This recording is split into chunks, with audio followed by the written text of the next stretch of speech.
Olá pessoal, meu nome é Eduardo, seja bem-vindo ao canal.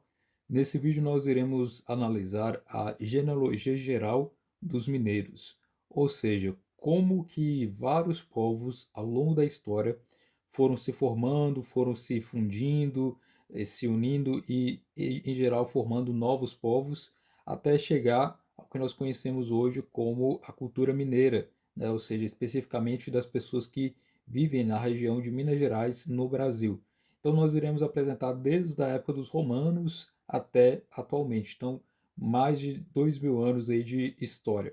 E, primeiramente, eu fiz a minha análise genealógica, né, no sentido de verificar são os meus antepassados, e eu acabei descobrindo que eu sou um chamado mineiro raiz, né, aquele que tem a árvore genealógica traçada em vários momentos, especificamente de momentos que são cruciais da história do estado de Minas Gerais. E eu vou mostrar para vocês um pouco dessa relação.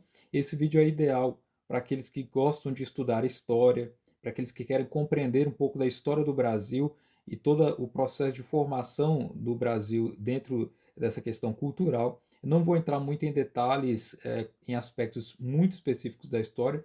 A ideia é mostrar quem são os povos que ao longo do tempo foram se fundindo até formar aquele que nós consideramos como mineiro atualmente. Eu poderia até fazer de outras regiões do Brasil, mas como eu fiz a minha pesquisa genealógica, eu posso dar aí um embasamento genealógico para esse quadro, esse gráfico que eu fiz, né? Porque eu consigo estabelecer as conexões. E é importante dizer que essa é uma genealogia geral, ou seja, existem logicamente exceções, mas que eu acabei omitindo. Eu coloquei a genealogia geral porque é a da maioria, ou seja, grande parte dos mineiros, chamados mineiros raízes, que tem essa genealogia, que tem essa mesma origem. Então, por isso, eu poderia dizer que não são todos os mineiros nascidos em Minas Gerais que são considerados mineiros dentro dessa análise, né? Eu considero aqui os mineiros que são aqueles que têm a sua árvore genealógica traçada até essa época que nós iremos verificar aí, né? Então, por exemplo, se você é alguém que nasceu em Minas Gerais é, mais recentemente, mas seus pais são, por exemplo, de origem japonesa, logicamente que a árvore genealógica aqui do mineiro raiz não irá se aplicar. Muito embora você seja, logicamente, um mineiro por ter nascido aqui e ter criado sua família, fazer parte. Mas, enfim, eu quero dizer que é uma questão histórica mesmo, né? Histórica familiar, do vínculo que eu pude conseguir verificar na minha árvore genealógica e comprovar isso também através aí de estudos antropológicos, né, de estudos de história, né? Inicialmente, nós iremos verificar o aspecto cultural. Então, nesse gráfico você pode observar aí que está dividido em séculos e existe uma linha reta, né, entre alguns povos, né, onde você pode verificar esses quadrados que estão em amarelo. Então, essa linha reta é toda a cultura que foi trazida desde os romanos até os mineiros atuais. Nós iremos verificar como se deu isso, né? Porque o próprio Darcy Ribeiro, que foi um estudioso, um antropólogo, que fez questão de analisar as várias regiões do Brasil e a formação cultural antropológica do Brasil, ele fez várias divisões. Ele dividiu o Brasil em 5 tipos de formação, de cultura, de região, por assim dizer. E a região mineira, né, o estado de Minas Gerais, está incluído dentro da cultura que ele chamou cultura caipira. Então tem todo um aspecto que é bem interessante, que nós iremos verificar também. A obra do Darcy Ribeiro a qual me refiro é essa aqui, Darcy Ribeiro, o povo brasileiro, a formação e o sentido do Brasil. E aí ele vai falar justamente sobre a cultura caipira e vai traçar justamente um pouco dessa genealogia mineira que eu apresento aqui para vocês, né? E Darcy Ribeiro também tinha uma ideia da chamada Nova Roma, que segundo ele, o Brasil é uma nova Roma, porque herdou ali todas as questões culturais da Roma, do Império Romano, e preservou isso ao longo do tempo até chegar ao tempo atual. Em uma entrevista que ele deu lá na Roda Viva, né, na TV Cultura, ele deixou claro e bem resumido essa questão da Nova Roma. Vou ler para vocês aqui, mas existe um vídeo na internet, no YouTube, né? Se você pesquisar aí Darcy Ribeiro Nova Roma, você vai verificar o vídeo, né? mas por questões de direitos eu prefiro ler aqui o que ele disse. Darcy Ribeiro disse o seguinte: é isso a aventura brasileira, o que eu resumo dizendo o que nós somos mesmo. É uma nova Roma. Então, o que nós somos mesmo é uma nova Roma. E argumento: há 2000 anos atrás, os soldados romanos saíram lá da Itália, da Enestrúlia, conquistaram, não se sabe muito bem como, a Península Ibérica, ficaram lá, conseguiram latinizar a Península Ibérica e resistiram às invasões escandinavas depois de 700 anos de dominação árabe, mantendo a língua e mantendo a romanidade. 1500 anos depois, saltaram ao mar e vieram aqui, e aqui que deu certo. Aqui é que deu certo. Você veja, a França não se expandiu, a Itália não se expandiu, ficaram lá comendo a sua comidinha. A Romênia muito menos. O que expandiu foi a Ibéria. E a Ibéria veio construir esta coisa equivalente ao mundo neo-britânico, o mundo neo-latino, do qual nós somos a unidade principal. É a nossa nação neolatina que é a mais rica, a mais futurosa. Então nós somos a nova Roma. A nova Roma é o Brasil. Uma Roma lavada em sangue índio, lavada em sangue negro, melhor, tropical, e que está chamada a representar um importante papel no mundo. Então, o que ele resume um pouco da história cultural que predominou aqui no Brasil. Logicamente que existem as contribuições dos povos indígenas, dos africanos, etc. Mas, assim, um aspecto geral que ele tentou resumir é justamente isso que nós iremos ver também aqui nessa genealogia mineira que eu apresento. Né? E eu consigo comprovar isso com a minha árvore genealógica, a minha pesquisa genealógica realmente bateu aqui com o que o Darcy Ribeiro disse e com o que nós iremos apresentar aqui. Então, eu vou analisar com vocês o gráfico, né, historicamente apresentando cada ponto. E vamos lá. Aqui nós temos inicialmente os séculos, né? Século I ao século V, nós percebemos que na Europa, especificamente na região que nós iremos analisar, que é a região de Portugal, viviam várias tribos, né? Vários povos diferentes. Temos os túdulos, os lusitanos, os galaicos, brácaros, os célticos, dentre vários outros. E ocorreram então uma série de ataques, né, dos romanos, desde ali do século IV a.C., os romanos já estavam em ativa, né, nessa região da Ibéria. Especificamente, os romanos buscavam colonizar a região ibérica e buscavam extrair ali o minério, ouro, né, e enfim, pedras preciosas, etc.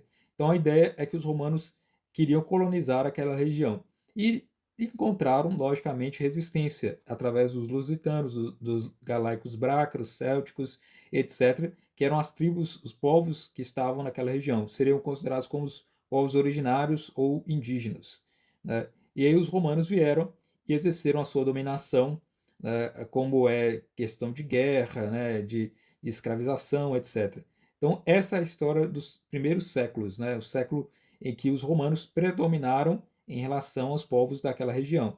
E nisso ocorreu a primeira grande mistura, por assim dizer, dos romanos com aqueles povos que já estavam naquela região.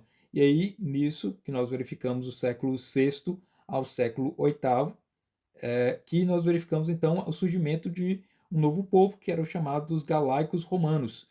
Os galaicos romanos, eles então eram descendentes dos romanos, dos soldados romanos, descendentes dos romanos da própria época em que eles se fundiram, né, com os outros povos, lusitanos, célticos, brácaros, tudos, dentre outros.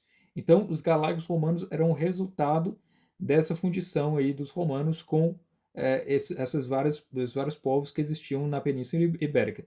O que predominou de cultura para os galaicos romanos era a cultura romana, porque muito embora eles viessem e tivessem relação com vários povos da região ibérica, eles foram dominados pelos romanos e, portanto, passaram a falar a língua latina.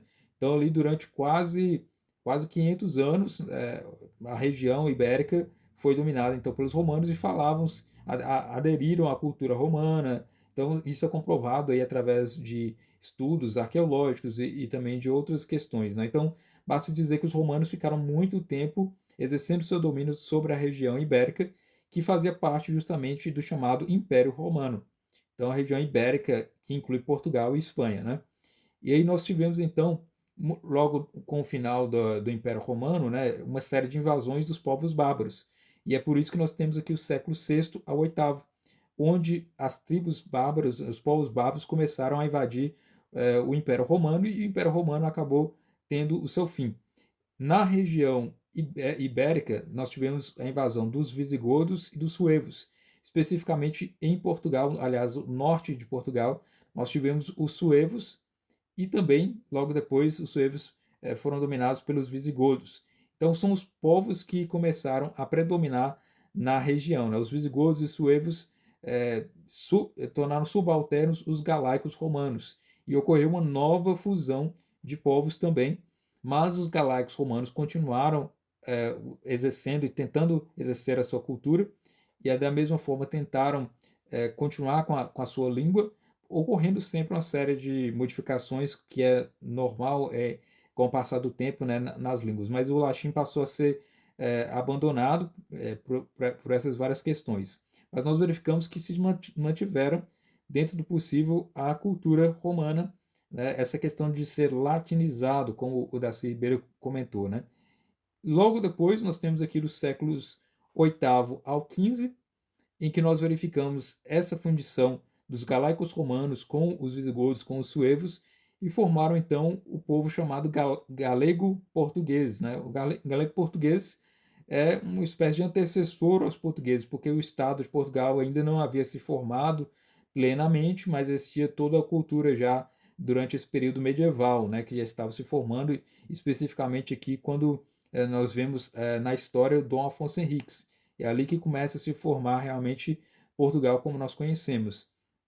Mas mesmo assim, não existia uma certa unidade, por assim dizer, cultural em relação a Portugal, porque existiam os mouros, que tinham sua própria fé islâmica, tinham uma cultura diferenciada, e também tinham os judeus sefarditas, né? Então, cada um desses povos, né, estavam diferenciados em relação aos galego-portugueses. Os mouros, então, invadiram a Península Ibérica e exerceram, então, novamente o seu domínio. Então, nós tivemos aqui um período, né, em que os mouros começaram a adotar aquele regime que iria ser colocado justamente na região ibérica. Então, nós tivemos novos dominadores. Porém, com os mouros, ocorreu também a resistência dos galegos portugueses quanto à língua, quanto à cultura. Então, da mesma forma que os galaicos romanos, de certa forma, resistiram aos visigodos e aos suevos, os galegos portugueses também resistiram aos mouros, né? Tanto é que se preservou muito mais no português o latim do que alguma língua árabe, né? Mesmo tendo aí vários séculos de dominação dos mouros. E com o passar do tempo, nós tivemos aí a chamada Reconquista, né, especialmente com Dom Afonso Henriques, que foi um dos principais responsáveis aí pela dominação, o retorno dos cristãos à dominação ibérica, e nós tivemos então uma nova fusão cultural, por assim dizer, né? Os galegos portugueses se fundiram, né, se relacionaram com os mouros. E aí, com essa reconquista, a cultura dos mouros também se perderam, né? As pessoas deixaram de adotar a fé islâmica e passaram a ser apenas um povo. E ali por volta do século XIV, mais ou menos, depois do século XV, o Estado português ele começou a tentar fazer essa questão de manter um único povo com uma única cultura, com uma única fé. E é por isso que nós tivemos, então, questões de legislação do Estado para fazer com que os judeus sefarditas e também os mouros se convertessem à Igreja Católica. E aí sim se tornaria o único povo com uma única fé, na pretensão do Estado português.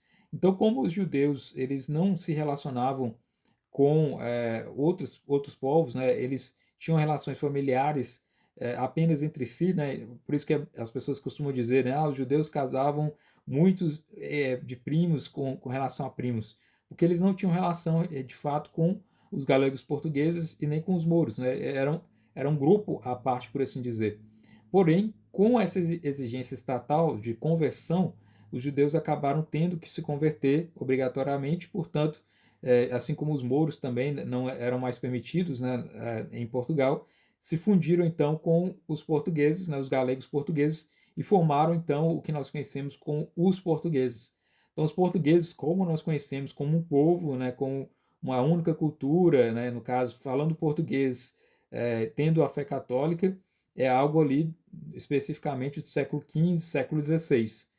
E é justamente nesse período é que nós temos o descobrimento do Brasil, né? Em 1500, com a vinda aí, né, das primeiras expedições, ocorreu então uma novidade, o encontro dos portugueses que haviam se tornado um povo único, de certa forma, culturalmente, muito embora, como eu posso dizer, com muita resistência. Não vou entrar em detalhes nos aspectos históricos, mas pode-se dizer que os portugueses eram um povo único, por assim dizer, no século XVI.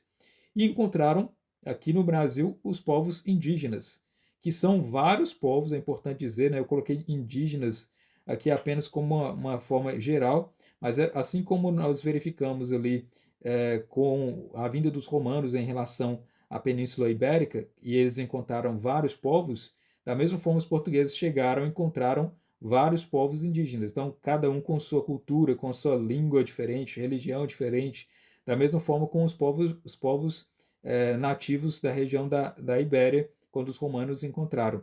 Então, é meio que a história se repete, né? Assim como os romanos vieram à Península Ibérica, exerceram sua dominação através de força militar, colocaram ali aquela cultura que estavam com eles, né, no caso a língua latina, depois mesmo a religião, etc., né?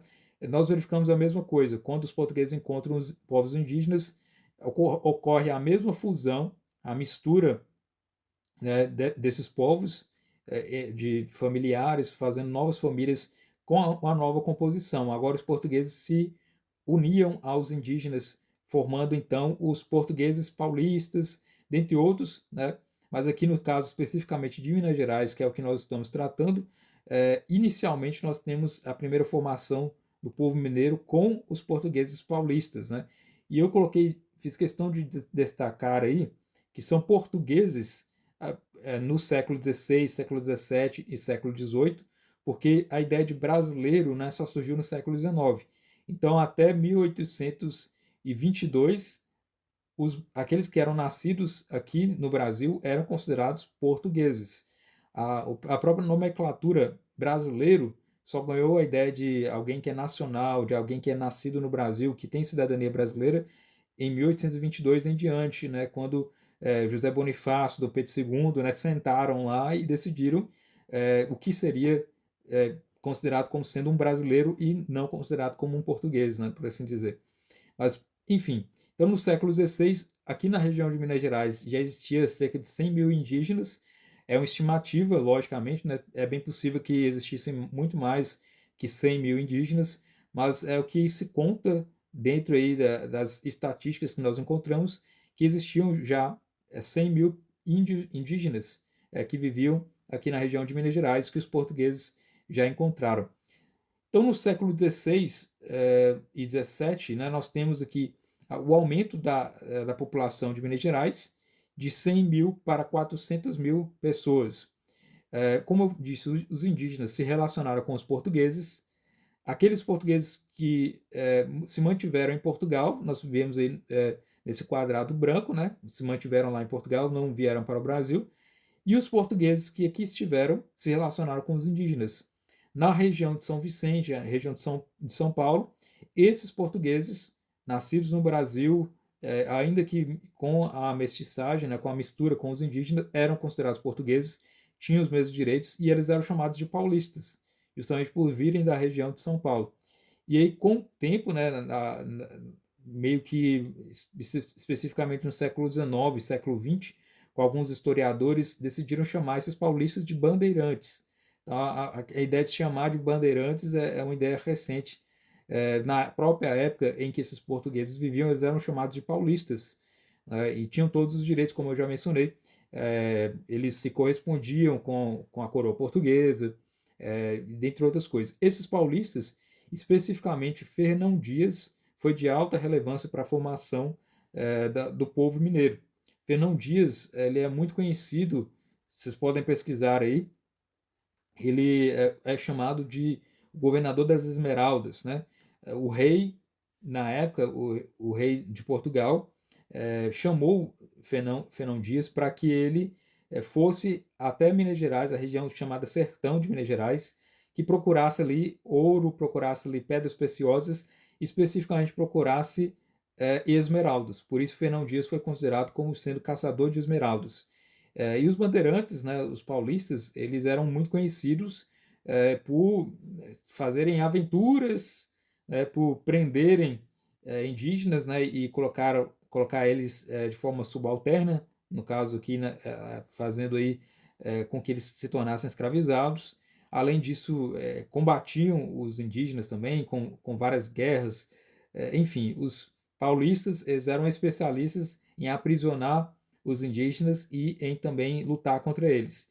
E aí, cumprindo esse papel, né, a coroa portuguesa entendeu que esses portugueses paulistas serviriam aí com o propósito de exercer, então, esse domínio na região do sertão e descobrir ali esse minério. Fernão Dias, então, foi o principal líder, né? Ele meio que é, utilizou todos os seus recursos, porque era o recurso próprio privado que era utilizado para procurar fazer uma expedição procurando esmeraldas. Então ele foi com muitos homens, sejam esses homens que eram escravizados ou também aqueles que eram seus familiares, e foram em busca das esmeraldas. Né? Fernão Dias ele não teve êxito, ele faleceu em 1681, mas aqueles que estavam junto com ele foram, ao longo do tempo, ao longo das várias localidades, foram formando então povoados.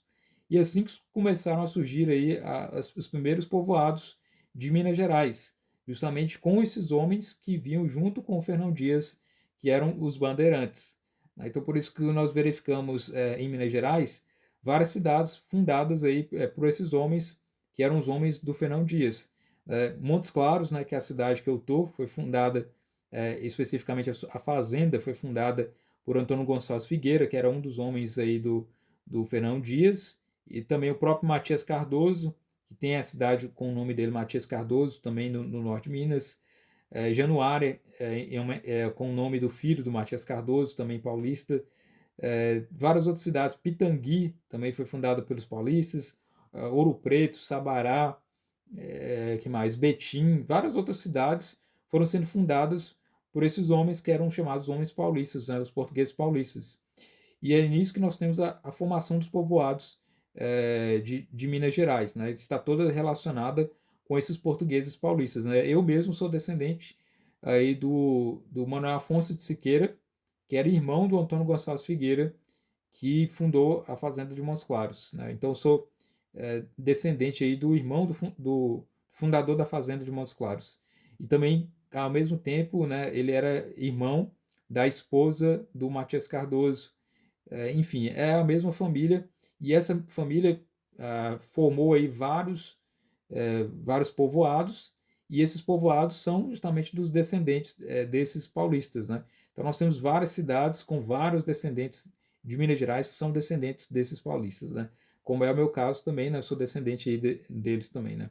Aí também da mesma forma que eu sou descendente dos indígenas, que nós verificamos aí, muito embora eu não consigo estabelecer uma árvore genealógica muito extensa dos indígenas, justamente pelo fato de que eles não registravam, né? Eles não tinham a escrita. O indígena que eu tenho a certeza que está na minha árvore e que todos que estão da região de São Paulo, especificamente, né, são descendentes aí do índio Tibiriçá. E eu já fiz até um vídeo falando sobre a história do Tibiriçá. Então esses paulistas, muitos deles eram descendentes aí dos indígenas, como o próprio Tibiriçá, que é um dos fundadores da cidade de São Paulo. Nisso nós temos que em 1720 o governo português decidiu então construir a própria província de Minas Gerais, né, a própria região de Minas Gerais. Então esses portugueses que aqui viviam, que estavam súditos do rei, passaram a ser chamados de mineiros. Quando se descobriu, então, especificamente o ouro, né, e as pedras preciosas em Minas Gerais, em 1698, a coroa portuguesa, então, tratou de forma diligente de organizar, de administrar todo esse minério. Então, por isso que nós temos aí o século XVIII, que a população de Minas Gerais começou a aumentar muito, chegou a mais de 1 milhão de pessoas, e é justamente nesse período que vários portugueses vieram para o Brasil para que pudessem trabalhar e organizar a administração da coroa portuguesa do minério. E aí nós temos então os portugueses, que são mais 600 mil que vieram nessa época, no século XVIII, em razão do minério. Os portugueses mineiros que permaneciam aqui, né, que eram os donos de terras, que eram, portanto, aí, descendentes dos portugueses paulistas, que já haviam exercido esse domínio territorial, e também os mineradores. Né? Várias outras pessoas de outras regiões do Brasil vieram no século XVIII para a região de Minas Gerais, justamente procurando então esse minério. E também os africanos. É justamente no século XVIII que começa então toda a questão do tráfico negreiro para o Brasil, para que fosse utilizada a força de trabalho dos africanos justamente no minério. Então, por isso que nós tivemos mais essa formação aqui no Brasil, né? Especificamente em Minas Gerais. Novos portugueses que vieram, somados com os portugueses que aqui já estavam, os mineiros, somado aí com os africanos. Então, nova fusão, nova miscigenação no século XVIII. Nós temos aqui, então, logo o século XIX. É no século XIX que nós temos, então, a condição de brasileiros, em 1822 em diante. E esses descendentes, né, dos portugueses mineiros, dos africanos, dos portugueses que vieram do reino, né, de Portugal, nós temos, então, os brasileiros, caipiras e também os coronéis de terras, os donos de terra, os chamados caipiras, né? Justamente dentro dessa relação que nós temos a formação dos mineiros do século XIX. E aí vieram novos africanos, né, que a escravidão permaneceu ainda no século XIX, vieram no final do século XIX imigrantes europeus. Aqui que nós temos italianos, espanhóis, mais portugueses, franceses, dentre outros povos da Europa que vieram, né? Mas a composição maior, especialmente de Minas Gerais, são os portugueses, italianos e alguns espanhóis também, né? A grande massa, né, do povo da Alemanha foi concentrada mais para a região do sul, né? A região de Minas Gerais recebeu mais portugueses e italianos, mas mesmo assim considerados minorias os italianos, né? A grande maioria dos antepassados aqui eram portugueses, né? Então, essa nova fusão no século XIX, esses migrantes europeus, mais os africanos, mais os brasileiros, que eram os caipiras e também os coronéis, né, os donos de terras. Né? E aí nós temos, então, a formação do mineiro, propriamente dito, que é a fundição de todos esses povos, a mistura de todos esses povos, mas que dentro da linha temporal, da linha que nós podemos traçar, herda essa cultura. Dos romanos, herdamos o português, a língua latina, né, o português vem aí dos romanos, que exerceu seu domínio sobre os galaicos brácaros, célticos, lusitanos, formando os galaicos romanos. A cultura dos suevos, dos visigodos, dessas tribos bárbaras, né, dos povos bárbaros, foi perdida, nós não temos muita coisa. Dos mouros e dos judeus, nós não temos muita coisa, muito embora exista, né, os judeus ainda preservam algumas questões ainda em Portugal, existe alguma coisa que sobrou também dos mouros, mas a cultura geral que foi passada para a grande maioria vem aí dessas raízes romanas, né? Formou-se os portugueses também, da mesma forma os indígenas, não restou muito da cultura que foi passada, permaneceu ali na cultura os portugueses paulistas. Aí as pessoas podem perguntar, né? Ah, mas os paulistas, eles falavam a língua indígena, eles tiveram um pouco da cultura indígena, então eles eram misturados. Mas aí nós temos que verificar aqui o que o Darcy Ribeiro fala nesse próprio livro mesmo, né? Quanto aos paulistas, né? Enquanto civilização, os paulistas eram um transplante tardio de uma romanidade refeita por sucessivas transfigurações na Península Ibérica, que a certa altura adquire forma e vigor para expandir-se como uma macroetnia conquistadora. Nesse sentido, repetiam-se em São Vicente, como de resto em todo o Brasil, as situações que conquistadores cartagineses e romanos impuseram sua língua, religião e cultura aos povos celtíberos, transfigurando-os etnicamente em lusos. Nos dois casos, estamos diante de uma mesma modalidade de trânsito de uma etapa evolutiva à outra, aquela que se dá pela incorporação histórica de um povo numa macroetnia conquistadora com perda de sua própria autonomia cultural. Então, como eu já mencionei, né, os povos eles se misturam e algum povo exerce dominação sobre o outro, né? Assim, então, como os paulistas, dentro da corrente dos portugueses, exerceram seu domínio sobre os povos indígenas, os romanos também exerceram o seu domínio e a sua imposição cultural sobre os povos lusos, né, que já estavam na região ibérica. Então veja como a história meio que se repete, né, com essas conquistas, por assim dizer. Né?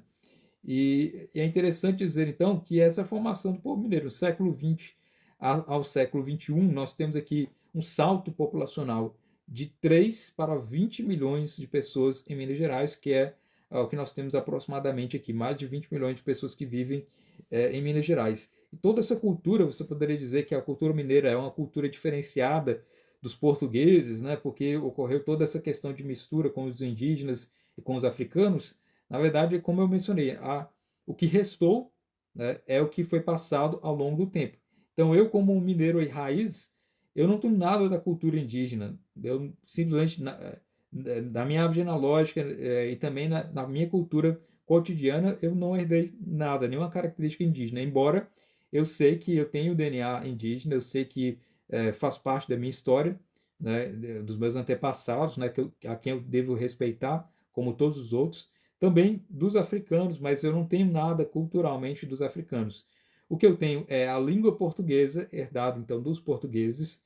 Eu tenho a fé católica, também herdada dos portugueses, que por sua vez os portugueses herdaram dos galegos portugueses, dos galaicos romanos e, portanto, dos romanos. É o que se preservou ao longo do tempo. E é importante dizer que essa cultura vinda dos romanos, né, que nós verificamos, ela não se perdeu com o passar do tempo, como as pessoas podem imaginar, né? Tem até outro trecho interessante aqui do Darcy Ribeiro, ele fala especificamente, buscando manter sua procedência social, muitas parentelas antes ricas, mas de bens minguantes, emigraram com sua escravaria para as sesmarias conseguidas em territórios ermos. Aí reconstituem núcleos de vida autárquica, novamente orgulhosos de só depender do comércio para o provimento do sal, mal escondendo atrás dessa vaidade a sua penúria. O núcleo fidalgo dessas parentelas continuava culturando certa erudição. Os pais ensinavam a ler e a escrever aos seus filhos varões, iniciando-os às vezes em rudimentos de latim e de literatura clássica. Mesmo as camadas populares mantêm, por algumas décadas, nesses núcleos de citadinos ruralizados, certos traços culturais de extração urbana europeia, como a música erudita. Ainda no século XIX, músicos afeiçoados a quartetos de cordas surpreendem o sábio alemão Karl von Martius, que atravessava a região com convites para tertúlias de puro gosto fidalgo, em pleno sertão mineiro. Então veja que a Minas Gerais preservou muito dessa cultura portuguesa, né, dessa cultura europeia.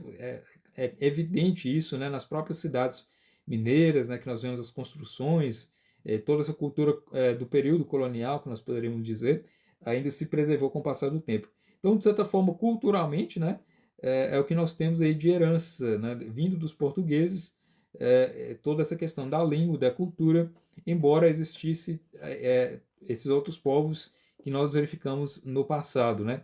Então nós herdamos dos romanos a língua, herdamos dos romanos a religião, herdamos dos romanos também o próprio sangue, né? Na própria genealogia é que nós encontramos que somos descendentes desses vários povos aí também.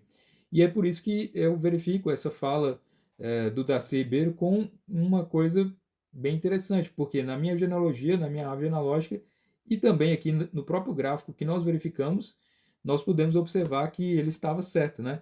Que nós somos esse resultado, nós somos uma nova Roma, né? Dentro da cultura romana que se preservou ao longo do tempo, na Ibéria, na região Ibéria, que foi romanizada, nós somos a cultura neolatina, né? muito mais rica, muito mais futurosa, como diz o Darcy Ribeiro, e, portanto, a nova Roma. E é justamente essa análise que eu queria fazer com vocês desse gráfico, né? Eu poderia fazer de outros povos, né, de outras culturas, como eu mencionei.